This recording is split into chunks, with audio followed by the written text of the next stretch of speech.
Здравствуйте, зрители нашей передачи «Точка кипения», которая выходит на канале «Вестник Кавказа». Я ведущий Эльмар Гусейнов, историк и журналист. И мы сегодня с Максимом Шевченко обсуждаем, может быть, неожиданную для вас тему, потому что нет никакой даты, привязки. Просто нам показалось интересным рассказать о человеке с необычной и трагической судьбой, руководителя страны. На самом деле дата и привязка есть. Муаммар Каддафи. Да, потому что на самом деле идет война, глобальная война между Западом и не Западом. А одним из самых интересных, глубоких, фундаментальных и трагических, и романтических идеологов консолидации не Запада в противостоянии с Западом как раз был Муаммар Каддафи. Поэтому очень фигура своевременная для воспоминания о нем. Ну, те, кто его знали многие, на самом деле, в России. Наверное, есть те, кто мог бы рассказать гораздо лучше. Я никогда с ним не встречался. Я в Ливии был только во время войны, когда я ездил за раненым Арханом Джемалем туда. И был скорее со стороны оппозиции.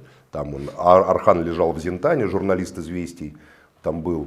Но много мне рассказывали там врачи, которые работали, украинцы, русские, там, о том, как была великолепно организована система здравоохранения при Каддафи, как там едем мы, допустим, я еду там с одним человеком, значит, по пустыне, смотрю, стоят такие дома, двухэтажные, великолепные дома, все, я говорю, это что такое? Он говорит, это вот такие вот поселки создавал этот проклятый тиран. Я говорю, а что это за поселки? А, там подведена вода, там газ, все, есть электричество. А почему там никто не живет? А он туда хотел этих заселять. Кого, говорит? Ну, этих кочевников, берберов, бедуинов переселять из пещер, где они живут. Как, говорю? А такой у него был закон. Он считал, что аренда жилья – это преступление, что человек должен быть собственником своего дома. Был закон. Если ты приходишь в дом в такой, занимаешь и там провел ночь, то на следующее утро ты идешь, оформляешь свою собственность. Мы заехали в такую пустую деревню, я зашел, у меня даже видео я выложил тогда в запрещенном сейчас в Фейсбуке, в дом, двухэтажный дом, который в России, ну так достаточно серьезно стоит. Все в полной собственности, подведенное все, на кухне мебель, оборудование за счет государства. У Каддафи была идея, что и государство, доходы государства совокупные должны работать не на обогащение какой-то узкой группы людей, социальных паразитов, назовем вещи своими именами, а на развитие, как он говорил, нации. На мой взгляд, в этом была его главная ошибка. Не в смысле, что должна работать, а в определении термина нации, которая его и подвела потом, но об этом чуть позже. Вот эти дома, там, говорю, а куда люди-то делись, которые тут жили? А, говорят, когда мы тирана свергли, мы их выгнали. Это, говорит, наша племенная земля, зинтанцы это были. Здесь мы должны жить, а это там типа они вот второго сорта. То есть Каддафи выступал за равенство, он выступал за то, чтобы, а в тех местах неравенство, оно в частности формализовалось тем, что когда-то пришедшие арабы туда, они сразу сели на источниках воды, а коренное население, древнее, Северной Африки, берберов, бедуинов, отогнали как бы в такие места. Сам Каддафи происходил из бедуинского рода, и он всегда предпочитал пустыню городу и дому. Но вообще формировался как арабский националист. Нет, начиная он со формировался школы. как бедуинский не националист. Арабское, это слово здесь вообще, оно вот абстрактное. Да, его племя было арабского происхождения. Я подчеркиваю, это имеет значение, потому что берберы не арабы. Я когда увидел вот впервые берберов там, Они и говорят так, на другом голубоглазые, загорелые, как будто светлокожие, иногда светловолосые. Ну да, это берберы, там, древнее население, и с ним смешались германцы, вандалы, там же королевство вандалов было на протяжении там пары столетий.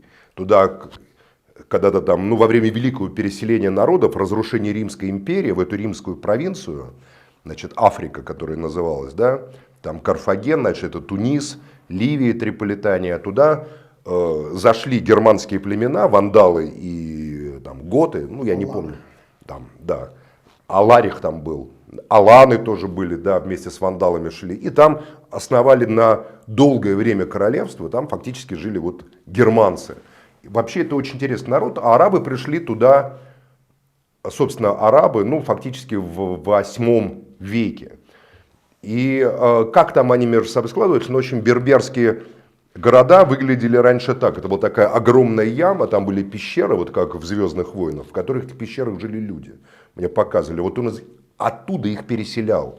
Бесплатно бедным людям давал великолепные дома, которые сейчас в ипотеку вы не купите, понимаешь, с подведенным газом. Вода, которая там источник была, самая главная проблема, это не газ там даже, не что-то еще, а вода, это пустыня. Каддафи выяснил, что под Сахарой находится огромное пространство пресной воды, чистейшей, на большой глубине, сотнями метров, там, километрами измерялась глубина. И я видел остатки во время гражданской войны, это все разрушалось лихорадочно западными демократизаторами, и, значит, и теми, кто нес, как они говорили, в Ливию свободу и процветание. Ну, в первую очередь, самими ливийцами. Нет, ты не поверишь. Авиационные удары наносились по этим станциям, которые он создал. Из-под земли живая вода, живой поток это называлось. Значит, там были огромные трубы, по которым текли реки по этим пустыням просто. И вода попадала фактически в каждый дом, чистая, не опресненная какая-то. Это сразу меняло вообще... Да, это был очень дорогостоящий проект. Но у Каддафи был принцип: на пользе, на благо народа экономить не надо. Нельзя экономить. О ливийском социализме Каддафи вообще много информации. Ты знаешь, кто его вдохновлял? Он сам говорил. Кропоткин и Бакунин, между прочим. Он был не марксистом, вот не вот этот вот как бы такой экономические такие конструкции, в которые надо человека так упихнуть, там, прибавочная стоимость, там это. А он как раз исходил из концепции Прудона, значит, которые были развиты тебе очень хорошо знакомого, любимого Прудона, Бакунина, Кропоткина, и совмещал это, пытался совместить, на мой взгляд, крайне успешно. Его «Зеленую книгу» я очень советую всем прочитать, хотя бы в кратком изложении. Да, это очень большой труд, очень серьезный, но очень глубокий и интересный труд. И там много спорного, естественно. Ну, а что у нас бесспорное? А бесспорно у нас только то, за спор с чем тебя к стенке Это ставят. его было видение мира и будущего. Оно основывалось на глубоком уважении к исконному национальному традиционному укладу жизни народов. Оно основывалось на том, что цивилизация является уникальной, которая сформировалась, и ислам он считал как бы основой, фундаментом для мироощущения тех людей, которые живут в исламе тысячелетия уже. Плюс, значит, племенные традиции, традиционные всякие, с этим он, конечно, сильно потом напоролся, потому что в какой-то момент он понял, что именно вот эти традиционные связи и великая традиция, о которой Дугин так любит нам рассказывать, она является как раз сдерживающим фактором для развития народа, потому что все эти племенные отцы, шейхи, священники, они как раз совершенно не заинтересованы ни в каких народных советах, самоуправлении, джамахирии, а заинтересованы в том, чтобы они вот как бы так испокон века, из поколения в поколение передавали эти свои там синуситские, тарикатские всякие посвящения и господствовали над всеми остальными. Каддафи против этого выступал и вызвал чудовищную ненависть, которой потом воспользовались западные либералы. Западные либералы зашли в Сирию, в Ливию не через демократическую оппозицию, как это многим кажется, а через как раз то, что называется традиционалистские структуры, которые были связаны еще с бывшей монархией, да, которую он как раз сверх, значит, Бенгази. И он пытался вот создать... Вот его главная ошибка была эта концепция нации, на мой взгляд. Нация – это западная концепция, которая… Вот тут я с Александром Гельевичем Дугиным соглашусь. Он правильно критикует, там Валера Коровин, его ученик, критикует. Нация – это выдуманная общность, которая как бы вот как зачарованная была создана западным политическим таким развитием, прогрессом, где вот ты там, я там, нам выдают паспорта, говорят, вы русские, русская нация. Ну ты же говоришь, я азербайджанец, например. Нет, вот ты часть, не хочешь, уматывай отсюда. Понимаешь, Максим, нация была выдумана не для русских, она была выдумана в Западной Европе. Правильно. Какое она отношение имела к арабскому миру? Я не говорю, что имела. Но Каддафи был зачарован Насером. Да. Но Египет, между Египтом и Ливией огромная была разница. Египет — это огромная цивилизация, городская цивилизация. Самая древняя на земле, может быть, городская цивилизация вместе с китайской, правда? там, которая испытывала огромное влияние, особенно интеллигенции европейских, французских, там, английских интеллектуалов, масонов и так далее.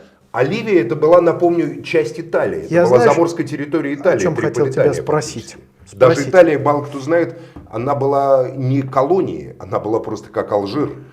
Частью Франции, частью также и Ливия была частью Италии. Ну, знаешь, о чем я хотел тебя спросить в связи с этим? Ведь Каддафи, совершив переворот, сменил монархию в 1969 году. Только не переворот, а революция. Это был не переворот, это была настоящая революция. Это была не просто приход к власти, чтобы там пожрать, поесть. Ну, это был заговор офицеров армейских. Нет, это была революция. Так у тебя что, большевистская революция, заговор юристов, что ли, получается? Ну, там была не большевистская революция. Но неважно. Это был... Ну, всегда у всякой революции есть какая-то движущая сила, как бы вот орден меченосцев. Прав. А есть массы, народные массы абсолютно поддержали это. Поддержали, да.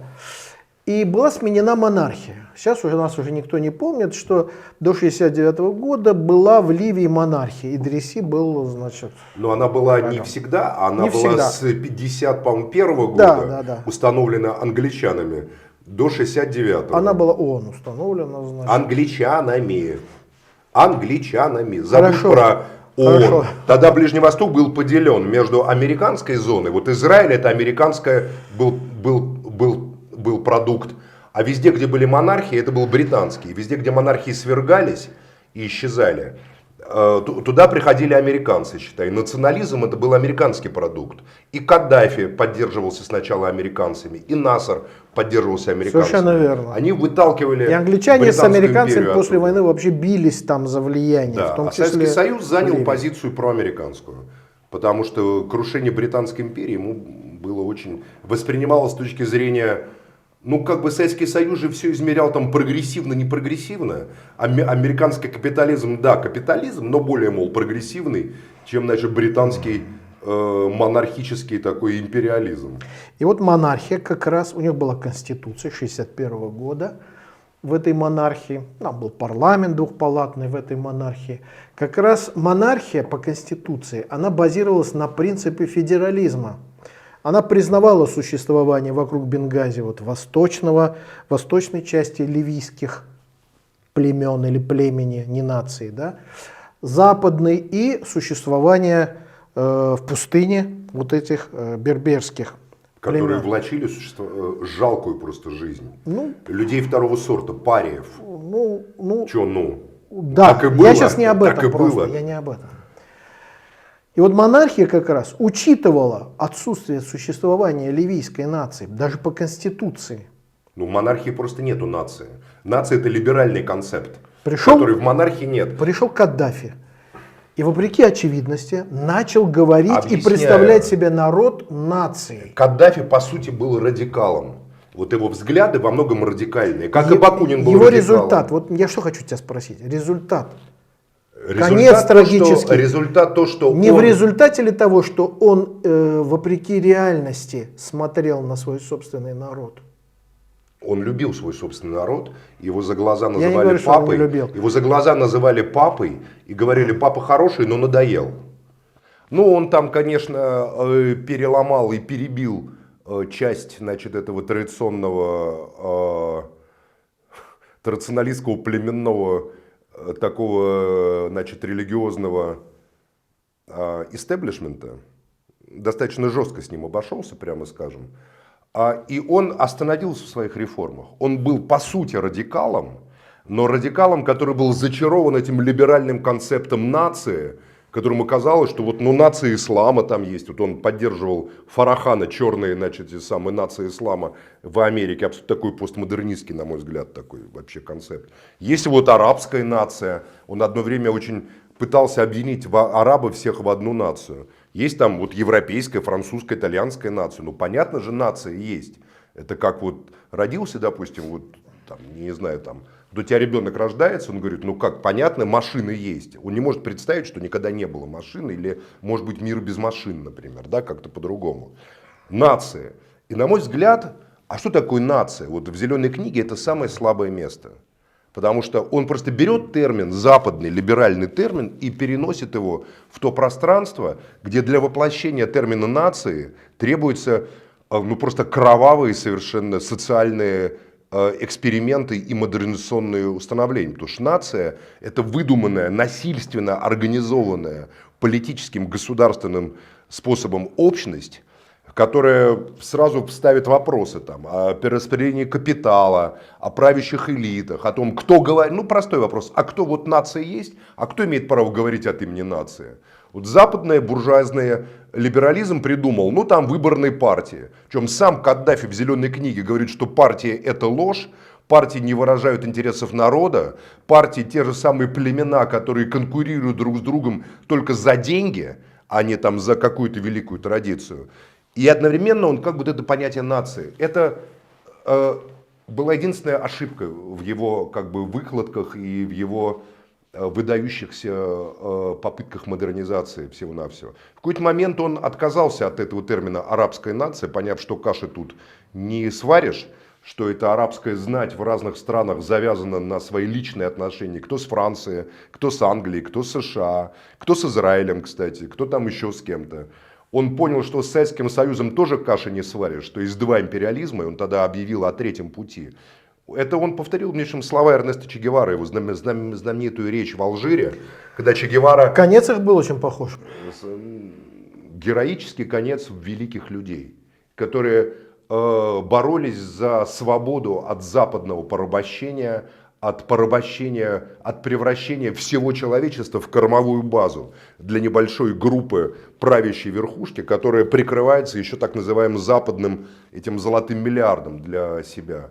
Поэтому, да, Каддафи это абсолютный герой. Я знаю, что хочу. Последний герой. Гейдар Джемаль говорил, что Каддафи это один из последних героев. Он критиковал Гейдар Каддафи, да, но он говорил, что это абсолютно была героическая личность. И в тот момент, когда он отказался от своего статуса последнего героя и решил пойти там, предательство Советского Союза, полное предательство, которое завершилось этим, вето медведевским в Совете Безопасности ООН, которое открыло дорогу к уничтожению ливийской джамахирии, к уничтожению Каддафи, да? Понятно, почему так действовал Медведев, понятно, почему так действовало сионистское лобби в России, полностью поддержав это. Здесь давай. Он вступил в конфликт только... Я буду называть вещи своими именами, мне надоело все это. Каддафи, они ненавидели Каддафи, потому что Каддафи давал приют палестинцам, Каддафи всегда поддерживал борьбу палестинцев и так далее, и так далее. Не только палестинцам, он давал приют многим радикальным и террористическим группам. Как назвать, а что это, с какой стати ирландцы террористы?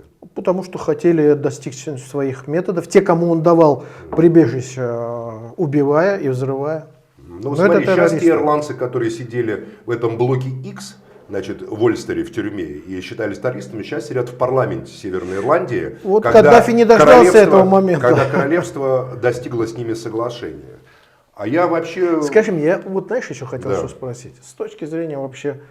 Вот Каддафи ухитрился поссориться и с Западом, и, в общем-то... Смотря с каким Западом. Ну, неважно, с каким Западом. С Соединенными Штатами, Великобританией. Когда его свергали, действовал весь Запад. Нет, там. главными в его свержении был Саркози, это была Франция. Ну, как бомбили-то его американцы. Французы в основном. Основная масса тогда, танков, которые Тогда еще. В 86-м году? Да. Ну, это рейгановская была эпоха. С демократами как раз... Они были ему не друзья все равно. Республиканцы ему точно были не друзья. Потерять поддержку Советского Союза и России. Он ухитрился, при всем при том, что он начинал... Что значит, это Советский Союз отказал ему в поддержке. Это Россия его предала в 2011 году. Да. Ну, можно сказать, а не он потерял поддержку. Почему предала? Потому что Ливия 17% поставляла газа на европейский рынок. И была такая договоренность, думали, вот сейчас и Берлускони был главным, дистрибьютором этого газа, Италия фактически. Думали, сейчас вот Каддафи мы это самое, и Газпром заберет себе эти 17%, поделит с французами, отличненько, мы увеличим на несколько процентов долю российского газа, идущего в Европу. Прошло уже время, и я о чем хочу сказать. Он поссорился ведь не только с тем, кого я назвал, или во всяком случае потерял поддержку, да? Он ведь начинал как поклонник Насара в свое время, а он ухитрился войну устроить с Египтом. Но не с Насаром. Для него смерть Гамаля Абдель-Насера была личной горем, личной трагедией. И ни разу в своей жизни Каддафи не кинул ни одного плохого слова в адрес Насера. Он воевал с Садатом. А что он должен был после Кэмп-Дэвида делать? После всего того, что Садат устроил? Не знаю. Он воевал и с Суданом. Он пытался вторгнуться в Чад. Его французы оттуда выбросили. Это была его ошибка серьезная. Это он воевал фактически не с Чадом, он с Францией пытался воевать. Ну да. С французами, которые брали под контроль Африку, откуда их сейчас выпихивают. Сейчас да. Обстоятельства. Каддафи опередил свое время лет на 30, например.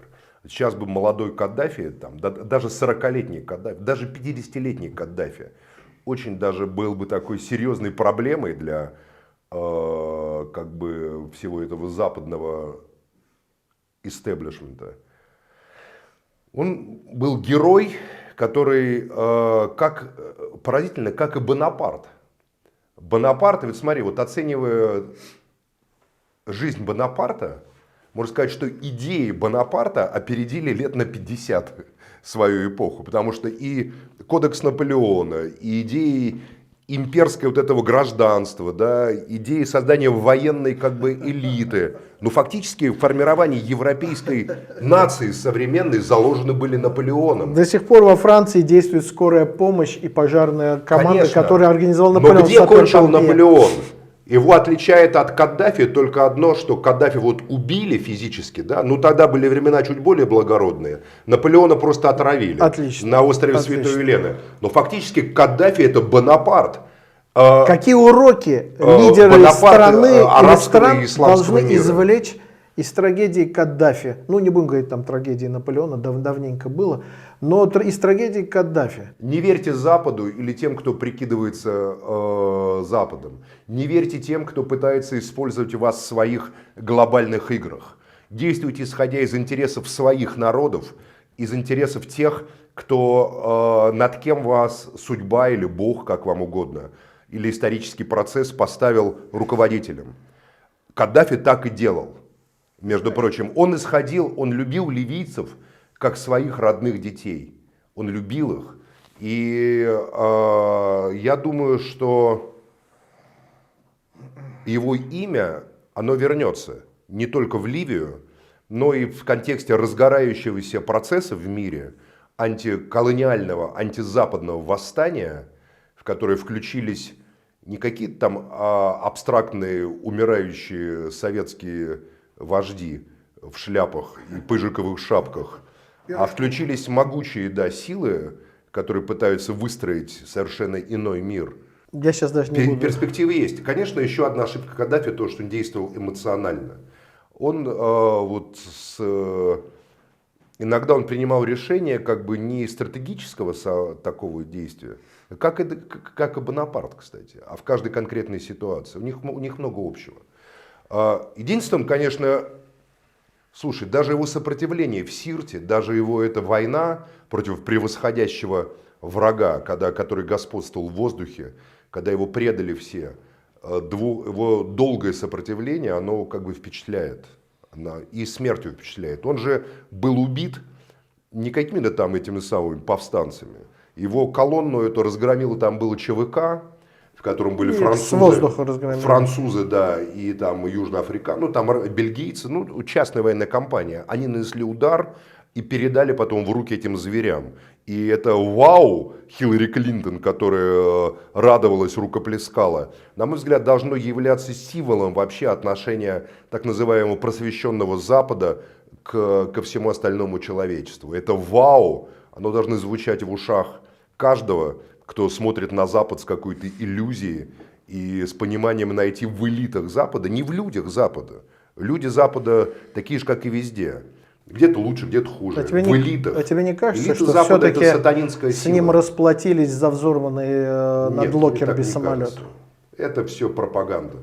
Локерби, во-первых, не было доказано. Локерби, ведь с тех пор, он сдал этих ребят, с тех пор Да. Самолеты не взрывают. И не взрывают именно потому, что Запад показал, что самолеты взрывать нельзя на судьбе. Да, а убивать ее, когда убили его дочку малолетнюю, когда американцы наносили удар там и так далее, это значит можно И было, это был понимаешь? счет Но предъявленный. это на Западе никто, как говорится, не вспоминал, что убили его ребенка маленького, когда его хотели убить тоже. Понимаешь, поэтому тут просто у нас как бы в мировых СМИ одни как бы выделяются события, и не выделяются другие. Современная война в Газе – это уникальное явление, когда мы, по крайней мере, видим жертвы с двух сторон, а не одностороннее господство, понимаешь, как это было много-много лет. Поэтому личность Каддафи я всем рекомендую для изучения и для понимания и глубокого анализа его взглядов. Надеюсь и уверен, что зрителям нашей передачи «Точка кипения» это было интересно. Мне было необыкновенно интересно, как всегда, когда мы беседуем с Максимом. Я Эльмар Гусейнов. Подписывайтесь, ставьте лайки. Напоминаю, что наша передача выходит на канале «Вестник Кавказа». Максиму Шевченко огромное спасибо. Как всегда, эмоционально, точно, глубоко. И во многом я с оценками Каддафи согласен, с теми, которые сегодня звучали. Поэтому, Максим, спасибо и до новых встреч.